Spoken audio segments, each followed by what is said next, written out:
Hi, this is Andrea, and I'm here with you for HIT 210. I wanted to talk about upcoding and downcoding. Upcoding is when a healthcare provider submits codes for more serious and more expensive diagnoses or procedures than the provider actually diagnosed or performed. When providers upcode medical bills for Medicare and Medicaid patients, they cheat those healthcare programs of needed funds, and that is called fraud or abuse, usually fraud.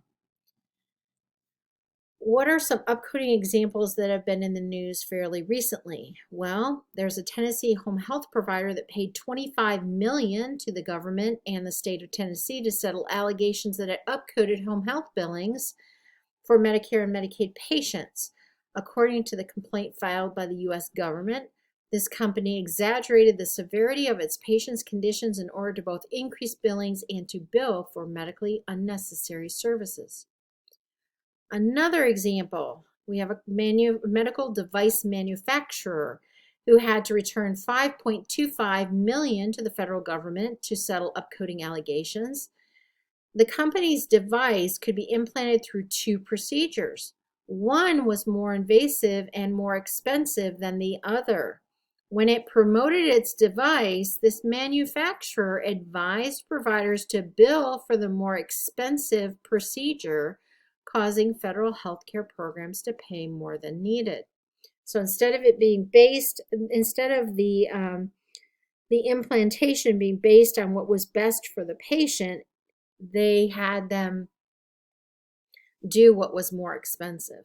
And the U.S. government went after the manufacturer who was advising providers to essentially commit fraud. The last one has to do with an urgent care provider who paid $10 million to the federal government in several states to settle allegations that its employees inflated billings for a variety of urgent care procedures.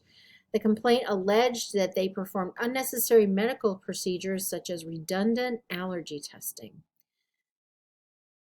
What is downcoding? So we've talked about upcoding. What's downcoding? Downcoding is the polar opposite. That's where someone codes at a lower level than the level or service supported by medical documentation or medical necessity.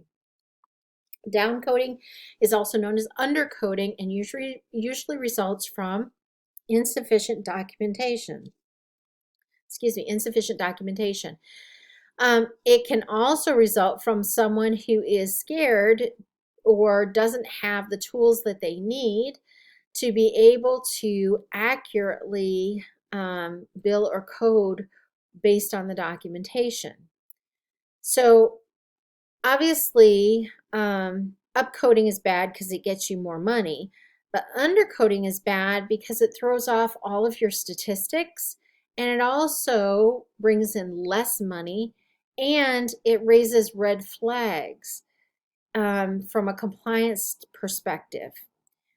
We'll be talking about the National Correct Coding Initiative elsewhere, but the NCCI, the policies there, that if there exists a HCPCS CPT code for describing services performed, it says physicians must report that code instead of using a less comprehensive code along with other codes that describe services not included in the less comprehensive code. In other words, it's required to report services exactly to the level of service provided and as supported by medical necessity. Anything less or more is non-compliant. And it gets, that example that they gave you there is getting toward unbundling. And I will be talking about unbundling in a separate PowerPoint. But unbundling can be upcoding or it can be downcoding. So again, you're dealing with compliance and you're also setting yourself up for a fraud or abuse allegation from the federal government. Also, the services you claimed are reimbursed in lower rates. You won't receive any explanation for lower reimbursement. To detect downcoding errors, you have to be familiar with the fee schedule and compare that to the amount mentioned on the EOB or explanation of benefits form. Some examples of downcoding. Diabetes often falls into this category because some providers will simply document diabetes without complication. And that defaults into type 2 diabetes. But if the patient is type 1, that's different.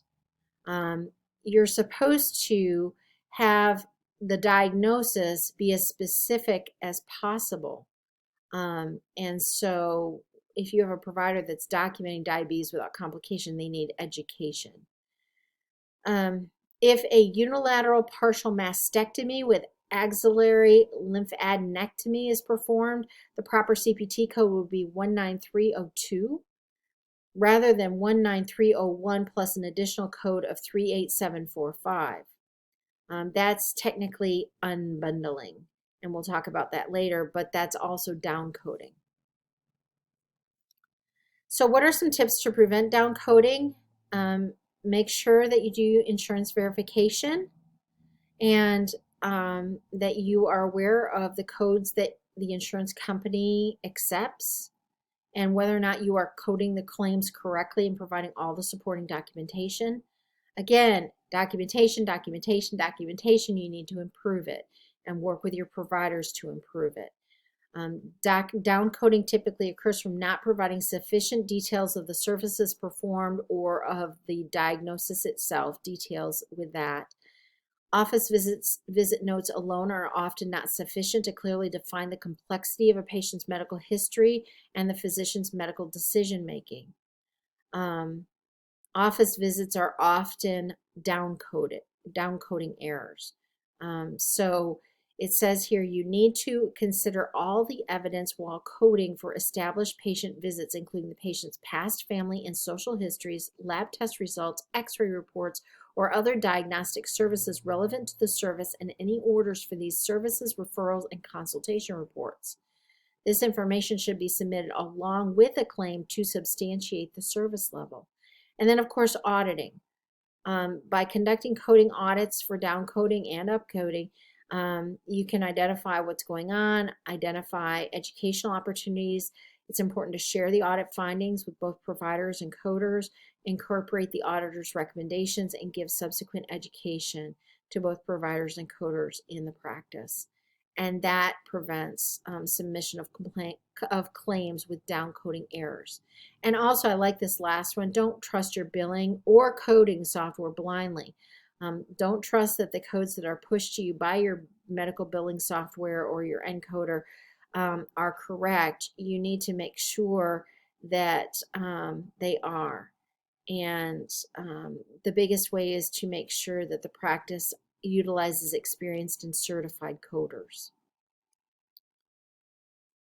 And this is additional information. For instance, it goes into definitions about upcoding and downcoding. So upcoding means reporting a higher level service or procedure or more complex diagnosis than is supported by medical necessity, medical facts, or provider's documentation.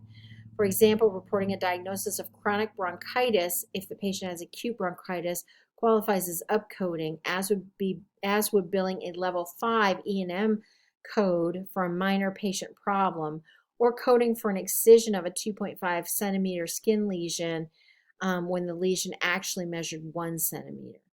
Upcoding, whether intentional or not, is a serious compliance risk that may lead to payer audits, reimbursement takebacks, and charges of abusive or fraudulent billing. Downcoding is the opposite side of the upcoding coin. Typically, downcoding occurs because the provider fails to provide relevant documentation details to assign a service, procedure, or diagnosis to the optimal levels of specificity. For example, diabetes, frequently undercoded. Correct coding requires that the provider document the type of diabetes and the method of control and specific, if they have complications, what those specific complications are and how they're related to the diabetes. Some providers may downcode as a defensive strategy to avoid denied claims, audits, etc. But many payers now examine the frequency distributions for E&M billing codes to identify outlier providers who bill a greater number than average number of higher level services and lower level services. And this shows up in those bell curves, and they will be auditing claims much more closely if they see a provider that's outside of those bell curves, either at the high end or the low end. So you want to make sure that that doesn't happen. Talks here about how undercoding potentially harms patients by undercoding, by underdocumenting a diagnosis, preempting legitimate revenue, and a compliance risk. And it talks about how physicians must avoid downcoding as well as coders, and how important periodic internal audits of coding, billing, and documentation practices is the best way to detect and eliminate upcoding and downcoding and other compliance risks. They recommend here that you might self-audit 20 records per provider every 6 months to look at inconsistencies between provider documentations and codes reported. I like here the statement, medical documentation should be unambiguous to the auditor, not only to the documenting provider, and the entire note must be legible. And then it goes through talking about sharing the audit results and those types of things. The bottom line, in every case, providers should report and document diagnoses, services, and procedures to the optimal level demonstrated by the documentation and medical necessity. Anything less is not compliant. And that is it for up and down coding. I will be back shortly to talk about unbundling.